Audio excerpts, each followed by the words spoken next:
Jadi sesuatu yang cukup memprihatinkan ya, dan juga menjadi masalah global karena selain mencemari lingkungan ini juga sangat berbahaya terhadap kesehatan loh. Salah satu dampaknya adalah bisa menyebabkan kanker dan juga radang paru-paru nih sahabat kreatif. Makanya hari ini Raya bakal ngobrol-ngobrol barengan sama Kang Rahyang Nusantara, adalah Koordinator Nasional Gerakan Indonesia Diet Kantong Plastik, karena pas banget ini besok di tanggal 3 Juli itu adalah Hari Bebas Kantong Plastik Sedunia nih sahabat kreatif. Dan buat kamu juga udah bisa langsung join aja ke live Instagramnya @para2bdg sahabat kreatif, karena Raya udah live barengan sama Kang Rahyang Nusantara juga. Dan buat kamu nanti yang mau tanya-tanya boleh banget langsung WhatsApp aja ke Prodo Bandung 9696. Kalau gitu sekarang langsung kita sapa di sahabat kreatif Kang Rahyang Nusantara yang sudah tersambung via telepon. Assalamualaikum Kang Rahyang, selamat sore. Selamat sore, Assalamualaikum juga. Wow, suaranya agak-agak mendem kayaknya ya Kang ya. Tapi coba kita sapa sekali lagi di Kang Rahyang ya sahabat kreatif ya. Selamat sore Kang Rahyang. Halo, selamat sore. Udah kedengeran belum ya? Oke, kayaknya masih pelan ya Kang suaranya ya. Coba agak dideketin deh Kak. Apa Kang Rahyang pakai headset Bluetooth ya? Iya, pakai headset Bluetooth tadi sih aman ya. Oke, sekarang udah pas nih Kang suaranya udah Oh, nggak udah. terlalu pelan lagi. Oke, sip, Dan kita sip, juga sip. udah gabung sama Kang Rahyang via Instagram ya Kang ya. Jadi buat kamu sahabat yang mau join ini boleh banget ya sama Kang Rahyang Nusantara ya. Oke deh kalau gitu Kang Rahyang ini adalah koordinator nasional ya Kang ya. Mohon, mohon. Dari apa kan? Oh, Sumuhun, sumuhun. Iya, oh betul. oke. Suaranya agak kedengeran ya kayaknya Kang ya. Tapi Koordinator Nasional Gerakan Indonesia Diet Kantong Plastik. Wah ini namanya benar-benar catching banget ya Kang ya, Indonesia Diet Kantong Plastik. Nah ini tuh sebenarnya gerakan apa sih Kang Rahyat? Oke, iya. Jadi gerakan Indonesia Diet Kantong Plastik ini Hmm? memang eh, sebuah perkumpulan atau non-profit ya, lembaga non-profit yang memang kita fokusnya di isu-isu polusi plastik atau sampah plastik dan mencoba untuk mengubah kebiasaan, mengubah gaya hidup menjadi lebih bebas dari plastik sekali pakai dan juga kembali menggunakan produk atau kemasan yang bisa digunakan berulang kali melalui program-program seperti advokasi, melalui kampanye publik, dan juga melalui kerjasama dengan uh, berbagai macam pelaku usaha. Oke, nah kalau misalkan untuk Indonesia, gerakan Indonesia Diet Kantong Plastik ini Kang, itu dimulai dari tahun berapa nih Kang Rahyang? Kita mulai kampanyenya sendiri dimulai dari 2010 di Bandung. Jadi memang udah 11 tahun ya, Udah udah 11 tahun 11 ya Kang ya tahun. berlaku ya. Tapi kalau saya sendiri baru bergabung agak sedikit telat, jadi bergabungnya di 2012, jadi udah Hmm? hampir 9 ya 9 tahun ya, 10 tahun juga mungkin ya. Hampir lah gitu, 9 sampai 10 tahun lah gitu. Dan di awal-awal kita berdiri memang fokusnya dulu di edukasi. Jadi karena kan pada saat itu belum banyak pihak yang membicarakan tentang sampah plastik gitu. Meskipun pada waktu itu kan 2010 itu kan 5 tahun setelah bencana longsor di TPA Lewigajah Cimahi kan, yang Hmm? sampahnya tuh bikin karena udah penuh tempat pembuangan sampahnya, terus dia jadi meledak, terus ada banyak korban juga yang meninggal pada saat itu. Jadi isu sampah di 2008 pada saat tragedi itu terjadi, mulai banyak yang ngomongin sampah, termasuk sampah plastik gitu. Makanya dia kantong plastik muncul karena kita lihat ternyata sampah itu banyaknya kok dari kantong plastik ya gitu. Uh, Kalau kelihatan secara fisik kan kalau ada tumpukan sampah itu pasti kelihatan warna-warni biru, merah, hitam itu kan kantong plastik gitu kan. Dan kita lihat ternyata oh ternyata kantong plastik itu emang dikasih gratis ya dan kita terima-terima aja gitu kan mau dari warung, dari supermarket, dari mana-mana itu kita dapatnya gratis. Makanya kita pengen mulai waktu itu 10 tahun yang lalu kita mulai ke situ supaya yuk kita tolak yuk gitu sesuatu yang nggak penting ini dan kita mulai pakai lagi tas-tas belanja yang bisa digunakan berulang kali. Wah, berarti kan awalnya memang karena adanya sebuah permasalahan yang mungkin Kang Rahyang juga lihat bahwa ternyata suatu kejadian besar itu bisa berawal dari hal yang kecil seperti penggunaan kantong plastik yang terlalu berlebihan gitu ya, Kang Rahyang Betul, ya. betul. Ya. Oke, nah ini kan Kang dapat info juga kalau misalkan Indonesia itu berada sebagai negara terbesar kedua nih yang paling banyak menghasilkan sampah plastik. Apalagi di masa pandemi ini kan Kang itu juga karena kita sering di rumah aja nih ya Kang Rah, yang pasti kan kita sering juga belanja online atau mungkin memesan makanan secara online juga. Nah, berarti ini ikut mempengaruhi juga dong Kang dengan volume sampah plastik yang ada di Indonesia sekarang ini ya Kang Rahyang ya. Iya betul. Jadi terkait yang tadi yang pertama yang disebutin terkait Indonesia juara kedua itu sebetulnya mungkin bisa benar ya karena kan kita punya garis pantai yang panjang banget kan sebetulnya dan tapi di satu sisi ternyata banyak juga sampah-sampah dari negara barat, Eropa, Amerika, Australia itu dibuangnya di Indonesia sebetulnya gitu. Jadi kita masih belum punya manajemen sampah yang baik, udah dikasih sampah dari negara barat juga, dan itu cuma ditumpuk, dan itu dekat sungai gitu. Jadi ya bisa jadi gitu kan Indonesia penyumbang sampah ke laut karena kontribusinya bukan cuma produksi domestik kita, tetapi karena dari negara-negara barat juga gitu. Dan terkait pandemi, itu betul ya. Jadi memang ada tahun lalu dari Lembaga Ilmu Pengetahuan Indonesia atau LIPI sempat ada riset betulnya. Karena memang fenomena kita belanja online di marketplace dan juga kita beli makanan lewat aplikasi jasa antar makanan itu meningkat cukup tajam gitu. Untuk belanja online sendiri LIPI apa namanya ada riset di Jabodetabek itu memang ada kenaikan sekitar 60-an%. Uh, Cukup signifikan juga 61%. ya Kang ya. Cukup signifikan dan itu tuh baru di 3 bulan pertama pandemi kalau nggak salah. Sekarang kita Wow, udah 1,5 tahun bisa iya. dihitung itu bisa lebih tinggi lagi gitu kan. Karena semakin kesini kalau dulu kan hari belanja online kan tanggal 12 bulan 12. Mhm. Ulang tahun saya tuh. Oh, karya Sekarang Kang Rahyang. sekarang tiap tahun ada satu Iya. satu dua dua gitu kan tiap bulan ada gitu hari belanja online jadi kan dan itu promonya kan besar-besaran lumayan gitu kan jadi bisa jadi itu juga timbulannya bisa meningkat gitu. Selain itu juga untuk jasa antar makanan kan juga sekarang apalagi kita udah mulai besok udah mulai PPKM darurat orang-orang udah mulai eh, harus diem di rumah lagi gitu kan. Kadang kita juga nggak masak sendiri, pasti beli dan itu kan restoran sekarang udah nggak boleh makan di tempat, jadi pasti delivery kan. Itu juga banyak ternyata sampah plastik yang dipakai gitu kan. Mulai dari kantong kresek, udah gitu kalau kita beli minuman si cup plastiknya juga dikresekin Di lagi, belum double lagi plastik. gitu ya Kang ya. Jadi banyak banget. Jadi di situ juga ada peningkatan gitu kan. Jadi sebelum pandemi itu peningkatannya sekitar 47% kalau nggak salah LIPI memprediksi. Sekarang bisa bisa jadi lebih tinggi sebetulnya. Dan itu kan sebetulnya narasi kenapa jadi lebih banyak plastik yang dipakai selama pandemi itu karena sempat ada narasi yang digaungkan oleh pihak-pihak uh, apa ya korporasi yang menyebutkan bahwa plastik selama pandemi itu lebih aman.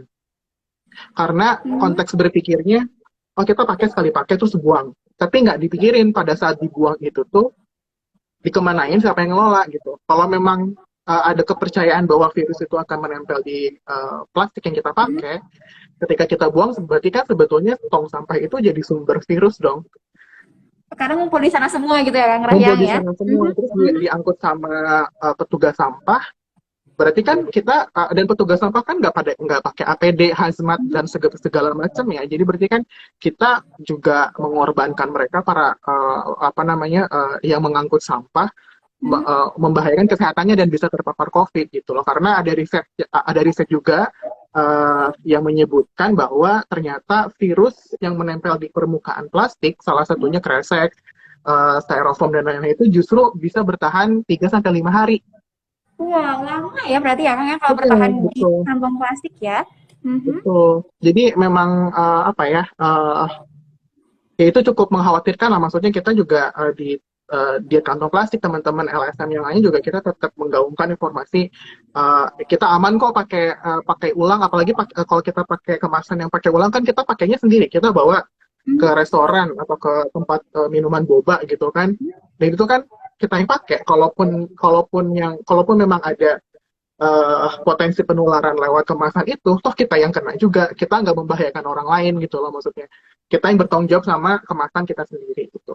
Nah, selain memang sampah plastik domestik ya, sebenarnya sampah medis juga ternyata ada peningkatan gitu. Jadi LIPI, lagi-lagi LIPI ini cukup progresif ya untuk penelitian seperti ini.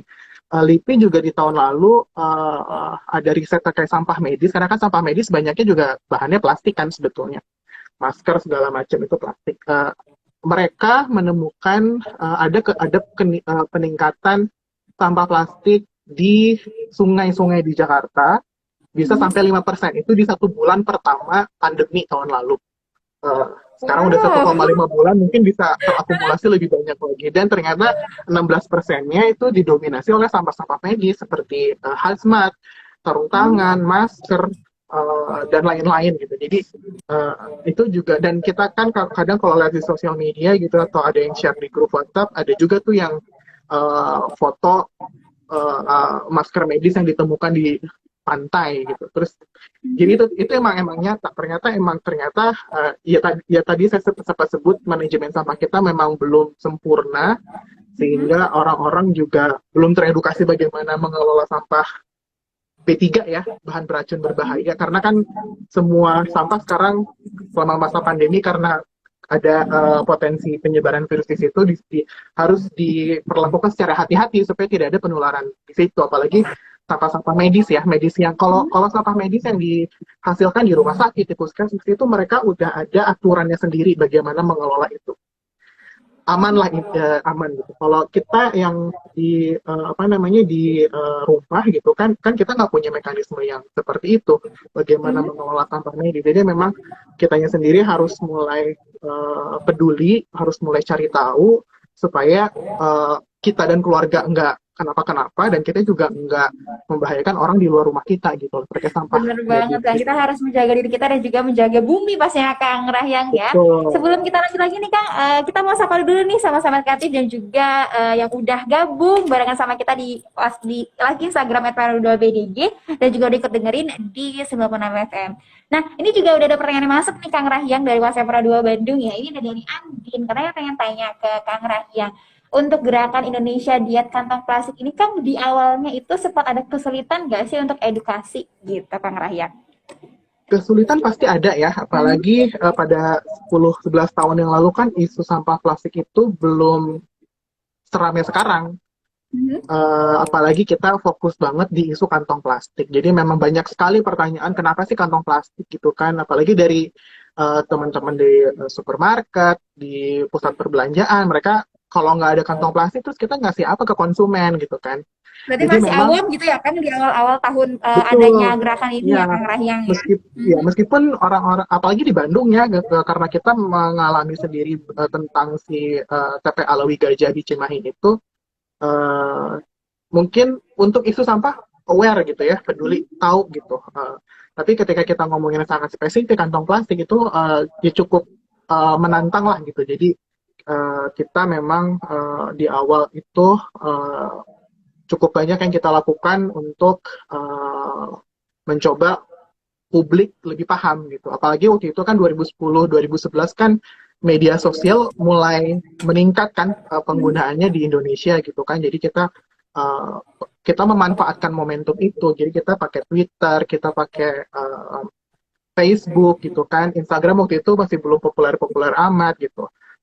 Jadi kita manfaatkan media sosial juga untuk mulai gaungnya nggak cuma di Bandung aja gitu, tapi kita bisa lebih dari di luar Bandung, dan alhamdulillahnya ya dari perjalanan 10-11 tahun ini kita bisa lihat hasilnya gitu.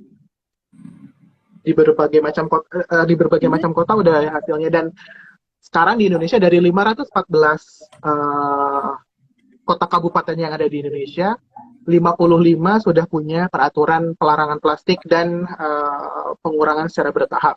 Dari 33 provinsi, udah 2 provinsi yang punya peraturan dan hasilnya menggembirakan sekali.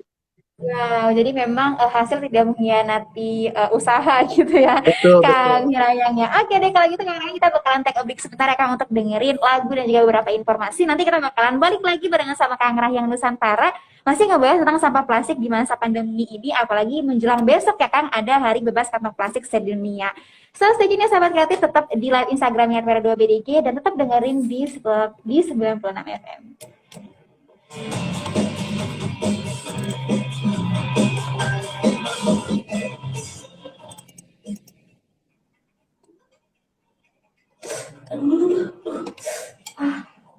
Kaki pakai aja kesemutan lagi. Aduh. Gimana? Udah beres laporannya? Terus minta tambahan waktu ya. Kaki aku kesemutan. Kamu tahu nggak kenapa kita bisa kesemutan? Nah, dalam dunia medis, kondisi ini disebut parestesia. Sebenarnya, kesemutan bukan hanya terjadi pada tangan atau kaki aja. Sesak kebas dan lirik juga yang disebut kesemutan ini biasanya terjadi di bagian-bagian tubuh yang rutin digunakan dalam kegiatan sehari-hari. Bahkan kesemutan juga dapat terjadi saat saraf di tangan atau kaki menerima tumpuan tekanan berat dalam waktu yang cukup lama. Oh gitu ya. Tapi ini bos, perasaan ya. Aku kayaknya nggak pernah bawa yang berat-berat deh. Bisa jadi beban hidup kamu yang berat. audiolibrary.rri.co.id. Kumpulan lagu dari berbagai genre, ada budaya, dan kategori materi audio RRI. Klik public playlist untuk tahu perkembangan musik terkini dan terupdate. Klik, share, dan dengarkan lagu hits favorit kamu di sini di audiolibrary.rri.co.id. Enjoy your music.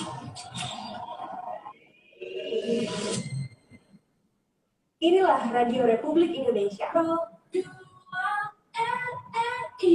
Suara kreativitas.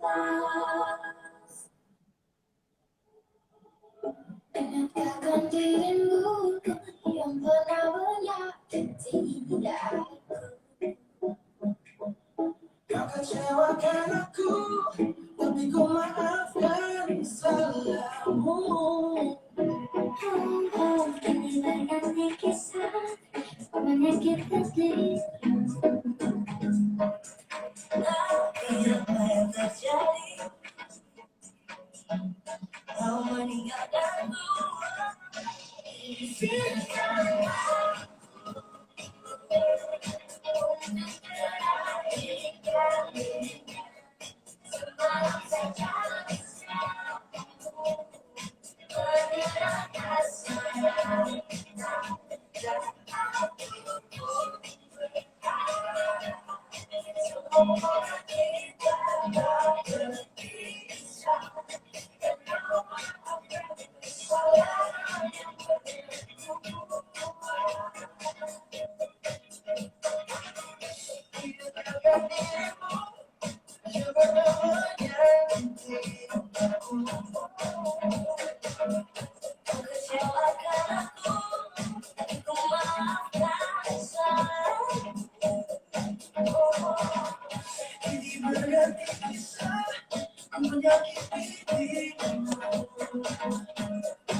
Tapi hati kecil masih mencintaiku.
Sahabat kreatif, kalau misalkan barusan kamu dengerin berharap tak berpisah dari 1 Million Stars, tapi kayaknya kita berharap untuk berpisah ya dengan masalah sampah plastik yang ada di dunia ini, khususnya di Indonesia. Dan ini pengen pengirim masih ngobrol barengan sama Kang Rahyang Nusantara nih, sahabat kreatif, tentang gimana sih sampah plastik di masa pandemi sekarang ini.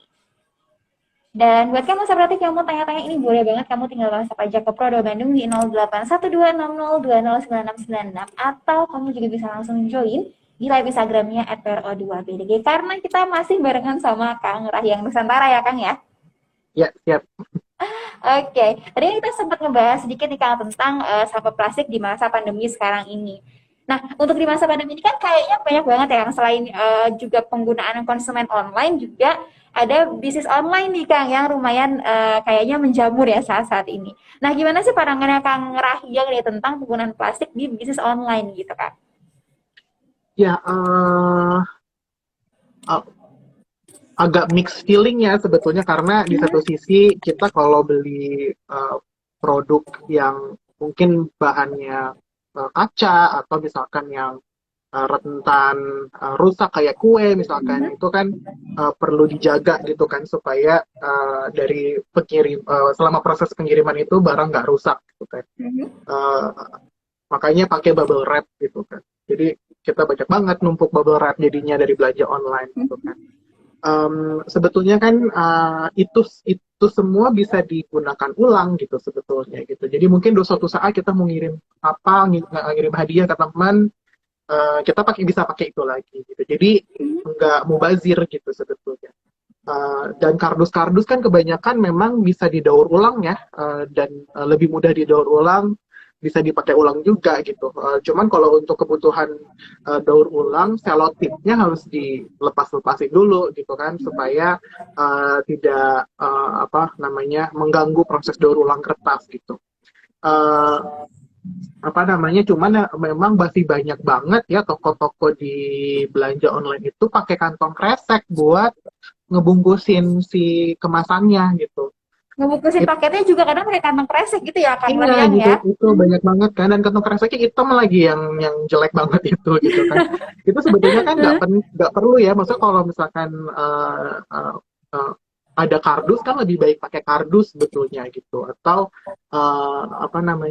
pakai kemasan lain yang memang non plastik sebetulnya. Dan dari pihak ekspedisi pun kan kadang suka nambahin lagi ya, dari tokonya udah dikemas, terus di ekspedisinya itu kadang suka ditambahin lagi pakai plastik. Itu kan kayak mubazir banget gitu, double banget gitu kan, berlapis-lapis, belum di dalam packagingnya juga pakai plastik gitu. Jadi sebetulnya ada kok pilihan-pilihan untuk tidak pakai plastik ya. Salah satu brand kosmetik juga dia udah dari lama nggak pakai bubble wrap. Jadi kalau memang dia kemasannya banyak yang pakai kaca, dan dia pakai kardus-kardus bekas, potongan-potongan kardus bekas, supaya dia nggak goyang gitu ketika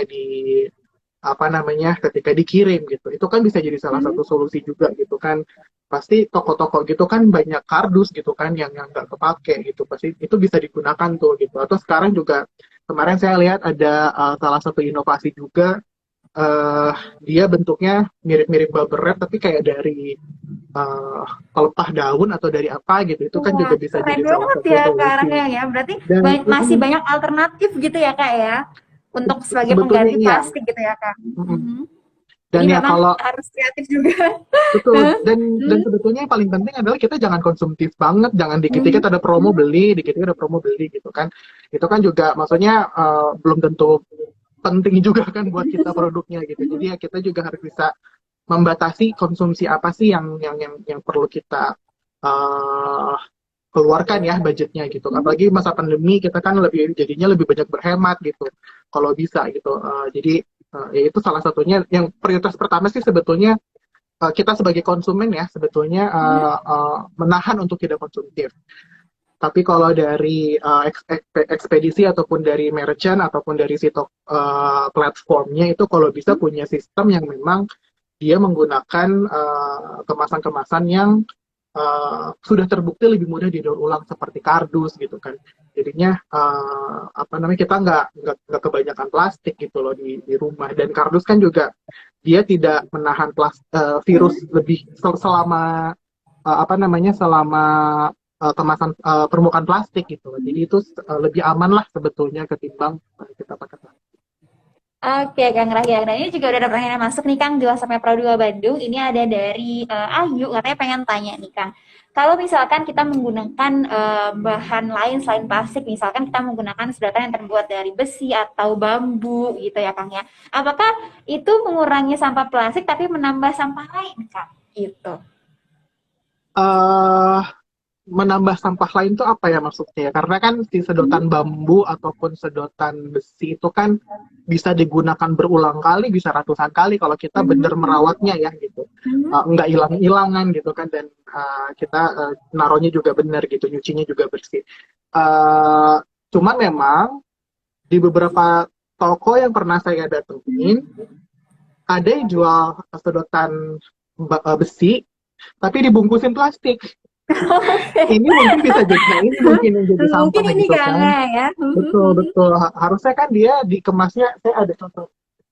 Harusnya dia di kayak gini aja gitu kan, pakai pakai kain gitu loh, Oke, jadi dikemasnya lebih gitu. bisa dipakai Isinya lagi gitu juga ya, Kang ya? bisa dicuci, bisa dipakai lagi. Isinya ada sedotan bambu, ini ada alat makan yang lain juga gitu.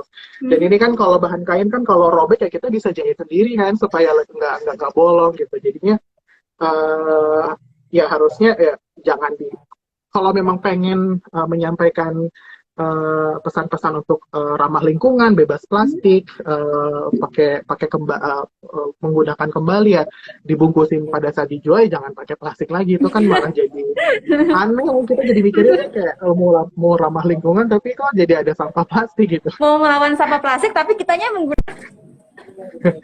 Oke. Oke. Nah, kalau misalkan nih Kang, kalau misalkan menurut Kang Rayang sendiri, gimana sih cara kita tuh untuk mengurangi sampah plastik di masa pandemi ini, Kang Rayang? Banyak ya sebetulnya.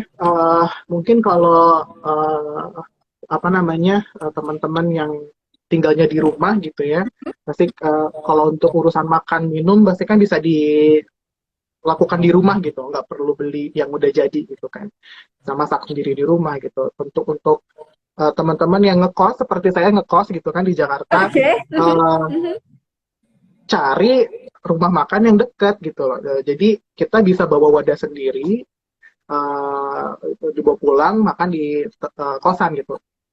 Kalau ada dapur lebih bagus lagi, kita juga bisa masak juga gitu. Itu salah satu cara lah untuk kita mengurangi ketergantungan dengan beli delivery gitu ya, karena kan pasti banyak plastik gitu. Dan yang tadi juga kalau bisa kita mengurangi kecanduan belanja online gitu ya, dan tutup mata dengan promo-promo kecuali kita emang butuh banget gitu kan, harus punya itu gitu. Lalu kalau memang masih kita punya sampah sebetulnya kalau bisa dipisah gitu. Jadi kayak botol-botol plastik itu kan banyak yang bisa didaur ulang kan sebetulnya. Apalagi sekarang udah mulai banyak titik-titik, ada bank sampah juga yang bisa kita sampaikan, salurkan ke sana. Itu bisa didaur ulang gitu. Itu dipisahin tuh, jadi jangan dicampurin sama yang lain. Sampah-sampah organik, hasil sisa makanan, sisa masak itu kan bisa dikomposin sebetulnya.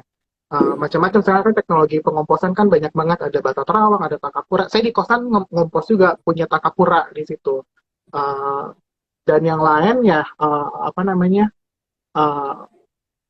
Itu sih kayaknya simpel ya, maksudnya kayak kalau sedotan saya sih udah jarang banget pakai sedotan bambu atau atau besi ya, jadi langsung aja diminum gini gitu kan. Oke, dari Lebih gelasnya gitu juga bisa ya Kang ya? lebih lebih Mhm. simpel kan kita juga ya kalau di rumah kan kalau minum air putih kan kayak gitu juga gitu ya, jadi nggak perlu semuanya pakai sedotan gitu karena ya itu tadi perawatannya harus lumayan ekstra gitu supaya itu tetap beneran awet gitu kan. Mhm. Dan yang paling penting adalah dia tetap bersih gitu loh karena kan ini pasti berhubungan dengan kesehatan kita juga.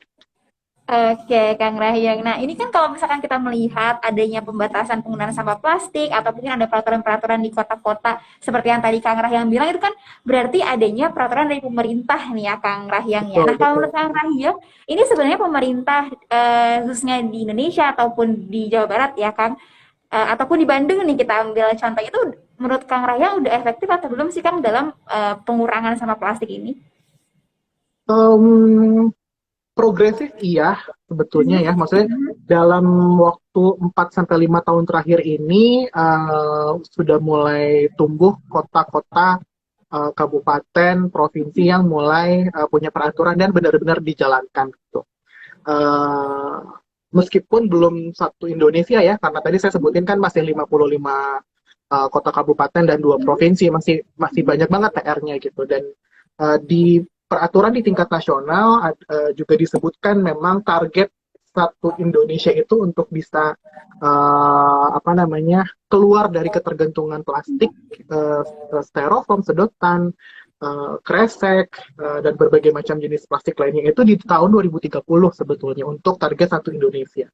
Tetapi untuk di target di tingkat kota, kabupaten, dan provinsi itu bisa lebih cepat gitu. Kayak contohnya di Bandung kan sudah punya peraturan wali kota untuk pengurangan kantong plastik di pusat perbelanjaan, pasar rakyat sama di toko modern. Itu sudah berjalan efektif sejak tahun lalu, 1 Januari 2020. Dan beda dengan Jakarta dan Bali yang pelarangan total, Bandung itu mandat di peraturannya adalah pengurangan bertahap dalam kurun waktu 5 tahun. Jadi kalau pelaksanaan kita di Bandung itu berjalan dengan baik di tahun 2025 itu penggunaan kantong plastik di 3 sektor usaha tadi itu harus nol, nggak dipakai lagi, harus pakai yang bisa digunakan berulang kali. Tahun pertama targetnya 10%, tahun ini targetnya kalau nggak salah 20-25%. Oh, jadi Alhamdulillah, meningkat ya Kang ya? iya harus Mhm. meningkat. Jadi sampai di 2025 itu 100% gitu. Alhamdulillah di tahun pertama target tercapai. Targetnya 10%. Jadi klaim dari Asosiasi Retail di Bandung itu klaim ada penurunan 20-40% sebetulnya. Dan kalau di tingkat rumah tangga itu kira-kira penurunannya sekitar 16%. Karena kan di rumah tangga kan kita belanja nggak cuma ke pasar, supermarket ataupun ke mall ya gitu. Kita kadang beli di warung, di mang sayur yang lewat gitu, atau belanja Iya online kan? tadi. Jadi plastiknya masih banyak. Tapi itu uh, di atas target ya, maksud target target di peraturan 10%, tadi target di rumah tangga 16%, target di apa namanya di sektor retail modern itu udah 20-40%. Jadi sebetulnya itu udah apa namanya udah tercapai gitu. Dan di Bandung sendiri kan memang sistemnya kantong plastik itu tidak boleh diberikan gratis, jadi memang harus berbayar. Jadi mungkin teteh kalau lagi belanja di salah satu minimarket itu pasti ada kena harga gitu kan, nggak gratis lagi kecuali Informasinya sudah kita berbayar gitu ya Kang ya? itu Mhm. dia nanya biasanya bawa tas sendiri apa enggak gitu loh. Kalau kalau kita nggak bawa tas ditawarin mau pakai kantong plastik tapi bayar sekian rupiah gitu. Itu kan salah satu strategi komunikasi yang bagus ya untuk kita mengingatkan sendiri ke konsumen bahwa tas belanja atau enggak gitu. Meskipun ya meskipun pandemi ya sebetulnya itu didorong pandemi karena kan di awal-awal itu kan sempat tutup ya, banyak toko yang tutup juga Bener gitu, banyak. banget Kang. Mhm. Tapi meskipun demikian ya kita apresiasi juga buat semua pihak yang di Bandung yang masih loyal sama peraturan ini dan memang sudah lebih peduli ya sama isu lingkungan. Di apa namanya di Bali sendiri itu selain kantong plastik memang ada styrofoam buat pembungkus makanan dan sedotan yang dilarang gitu. Hasilnya juga bagus ya, maksudnya di setelah 1 tahun pelaksanaan itu di Bali itu pelaksananya udah bagus. Dan kalau boleh saya sampaikan, jadi pengurangan kresek meskipun dilarang total, tapi masih 50%. Jadi masih ada pihak-pihak yang belum menjalankan seperti pasar. Di Bandung pun sebetulnya pasar belum berjalan maksimal. Kita Diet Kantong Plastik bersama Dinas Lingkungan Hidup Kota Bandung dan Perumda Pasar Juara baru inisiasi tahun ini nih. Kita ada pilot project di Pasar Kosambi dan Cihapit. Kita masih persiapan, nanti di 2 pasar ini kita akan coba kampanye pengurangan kantong plastik yang lebih masif. Ditunggu aja ya itu di pasar, tapi kalau jalan-jalan ke Kosambi sama ke Cihapit udah mulai ada tuh poster-poster di tangga, udah ada stiker-stiker yang ngajak bawa tas belanja sendiri. Jadi kalau nanti teman-teman main ke Kosambi atau Cihapit bisa tuh foto di situ. Wah, jadi bisa sekaligus lamanya memberikan edukasi juga buat teman-teman di sosial medianya gitu ya Kang ya, kalau misalkan tag selfie di sana ya Kang ya. Oke, kalau gitu aku bakalan bagiin satu pertanyaan lagi nih Kang. Ini ada dari ini gak ada namanya Kang ya, cuma nomor teleponnya aja, ini belakangnya 881, katanya pengen tanya Kang, aku itu udah setahun ini berusaha untuk jadi orang yang lebih eco-friendly dengan menggunakan tas belanja sendiri dan juga bahan-bahan lain sebagai pengganti dari plastik ataupun sejenisnya. Nah, tapi di sekeliling aku ini masih banyak banget Kang yang pakai plastik dan sejenisnya. Nah, gimana sih cara aku untuk bisa memberikan edukasi atau ajakan ke mereka tapi tanpa menggurui gitu Kang? Gimana nih kalau menurut Kang Ridwan? Ya, menggurui emang bikin kita jadi musuh bersama ya jadinya ya, menyebalkan gitu. Itu emang ya waktu awal-awal saya mulai bergelut di bidang ini juga emang merasakan hal sama. Itu kayaknya semua orang yang mulai peduli itu emang pasti di tahun-tahun pertama itu cukup berat tuh, karena kita sendirian nggak punya support group gitu kan untuk bantu gitu. Kalau saya sih strateginya saya nyontohin kayak di rumah misalkan kita lagi belanja bulanan gitu ya, saya pasti ikut. Soalnya untuk ngingetin bahwa tas belanja dan baunya nggak satu, pasti banyak banget gitu kan. Dan itu pasti pas udah mau di kasir itu aku yang langsung gercep gitu. Ini ditaruh di sini ya, gitu. Kang, ya? Harus kayak gitu kan, waktu itu contohin gitu kan.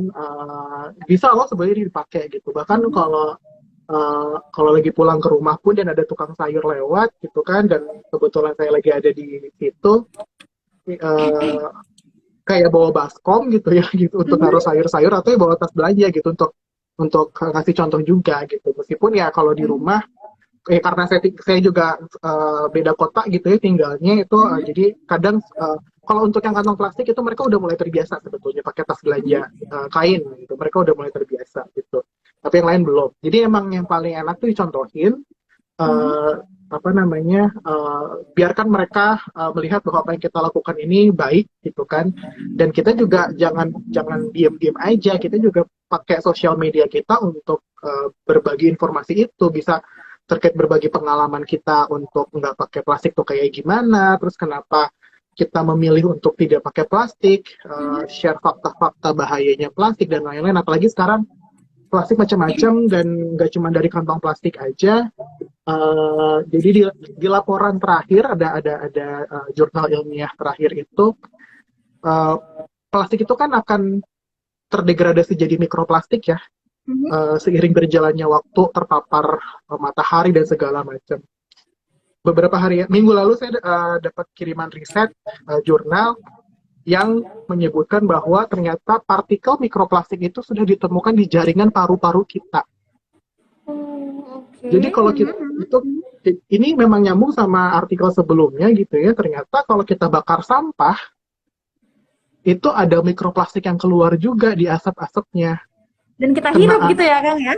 Dan kita hirup itu kan pasti ke bawah angin, akan kemana-mana gitu kan. Dan yang dibakar itu kan banyaknya kantong plastik, banyaknya, dan plastik-plastik yang lain gitu kan, itu sampah domestik banyaknya kan. Jadi itu mungkin jadi salah satu cara kita mengingatkan teman-teman dekat kita, keluarga kita, bahwa apa yang kita pakai itu nanti bakal balik lagi ke kita bahayanya gitu. Enggak cuma di paru-paru, jadi ternyata di plasenta ibu hamil itu juga ditemukan mikroplastik. Terus di saluran pencernaan kita juga ada mikroplastik. Dibuktikan dengan kotoran feses kita itu ternyata ditemukan mikroplastik. Jadi kalau dulu kan kalau kita ngomongin bahaya plastik itu pasti dimulai dengan banyak hewan yang mati, banyak Dari luar burung yang dulu gitu mati, ya Kang Ruhyang ya. hewan mati, jerapah Banjir gitu ya mati, Kang. Mhm. banjir hewan jerapah di kebun binatang Surabaya mati karena banyak makan plastik. Terus kan beberapa tahun yang lalu juga sempat ada salah satu hewan di kebun binatang Bandung juga mati karena plastik. Itu kan belum di mana-mana ada burung mati karena plastik. Sekarang manusia nih yang udah kena plastik di Oke. dalamnya udah ada. Kita kan ya, kalau saya sih nggak mau ya, maksud sejarah manusia itu nanti punahnya karena plastik gitu loh. Plastik. Karena plastik berbahaya gitu ya Kang Ruhyang ya. Betul, betul. Mhm, mhm.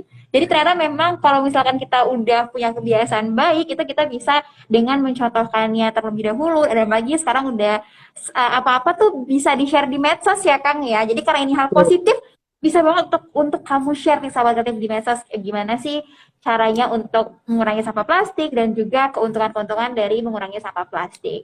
Oke deh Kang Ruhyang, ini terakhir nih Kang sebelum kita tutup karena nggak kerasa udah sejam ngobrol-ngobrol sama Kang Ruhyang Nusantara. Nah ini ada nggak sih untuk pesan-pesan dari Kang Ruhyang atau besok tuh kan ada pas banget nih Kang dengan Hari Bebas Kantong Plastik Sedunia. Ada nggak sih Kang yang gerakan yang mau dilakuin besok gitu Kang? Atau mungkin mau ada perayaan kecil untuk besok itu gimana sih Kang? Ya, jadi memang sejak 2009 ya kalau nggak salah Mhm. tiap 3 Juli itu memang kita peringati sebagai Hari Bebas Kantong Plastik Sedunia. Gitu. Jadi nggak cuma di Indonesia aja. Tetapi sebetulnya di luar daripada itu bulan Juli itu juga kampanyenya kita punya Plastic Free July. Jadi selama 1 bulan Juli ini sedunia juga merayakan itu. Jadi nggak cuma kantong plastik. Khusus besok sebetulnya apa ya? Tipsnya mungkin karena besok hari Sabtu, akhir pekan, weekend, mungkin ada yang mau stock up belanjaan di rumah gitu kan, ke supermarket dan ke pasar atau kemana gitu buat nyetok makanan di rumah. Coba mulai bawa tas belanja sendiri. Eh, Praktekin terus rasakan pengalamannya kayak gimana gitu loh. Ribet apa enggak atau merasa jadi pahlawan lingkungan karena sudah menyelamatkan lingkungan gitu. Itu satu hal kecil meskipun di dalam belanjaannya masih banyak produk-produk yang dikemas plastik karena itu kita nggak bisa milih ya maksudnya karena emang tersedia di pasaran itu tapi paling enggak kita pakai kantong plastik belanjanya itu enggak ada yang bisa digunakan ulang dari kain berbagai macam. Pasti pada punya deh. Pasti kalau anak muda dulu ikutan seminar-seminar pasti kan dapat goodie bag-nya, tas-tas Oke, juga itu bisa dipakai gitu. benar, Jadi benar. jadi besok mumpung tanggal 3 Juli yang kebetulan ada jadwal belanja seperti saya besok harus belanja Oke, itu karena harus weekend juga bawa ya Kang ya. karena weekend tapi PPKM juga jadi kita nggak bisa terlalu lama di supermarket dan kita juga nggak ada perayaan yang gimana banget tapi kita memang besok di media sosial akan posting satu publikasi baru juga gitu ya sebagai perayaan pencapaian salah satu daerah Jakarta saya boleh sampaikan setelah 1 tahun itu ada perubahan apa sih yang terjadi dalam pengurangan plastik. Jadi itu kita pengennya dengan adanya publikasi di sosial media itu bisa menginspirasi tidak hanya warga Jakarta tetapi warga di kota-kota lain untuk juga bisa bersemangat dan berkompetisi untuk mengurangi sebanyak mungkin kantong plastik. Wow, mantep banget nih Kang pesan-pesan dari Kang Ruhyang. Pastinya kita bisa berubah dengan hal-hal kecil dulu gitu ya Kang Ruhyang Betul, ya. betul. Oke, Kang Ruhyang ini makasih banget Kang udah mau diganggu ya selama 1 jam nih sama Sama-sama, Radio Pro 2 hatur Bandung. nuhun. Dan juga selamat Hari Bebas Kantong Plastik Sedunia ya Kang untuk besok di tanggal 3 Juli 2021. Nanti kalau misalkan udah nggak pandemi lagi dan Kang Ruhyang ada di Bandung nanti bisa mampir ya Kang ke RRI Pro 2 Bandung di Jalan Boleh, Diponegoro. siap-siap. Udah lama banget Siap. nggak main ke situ. Udah lama banget ya Kang ya. Oke, sip ditunggu ya Kang Ruhyang. Thank you Kang Ruhyang. Semoga Hatur sehat selalu nuhun, dan hatur sukses ya Kang nuhun. ya. Terima kasih Kang Ruhyang. See you. Bye. Oke, saya tadi barusan saya ngobrol-ngobrol barengan sama Kang Ruhyang Nusantara ya. Jadi Kang Ruhyang ini adalah koordinator nasional Gerakan Indonesia Diet Kantong Plastik. Apalagi nih sahabat kalau misalkan besok itu adalah Hari Bebas Kantong Plastik Sedunia dan pastinya nih kita harus bisa mulai berubah dari hal-hal kecil juga bisa loh sahabat kreatif. Yang pertama kita bisa mulai untuk belanja nih ke supermarket atau membeli jajan itu bisa bawa kantong sendiri gitu.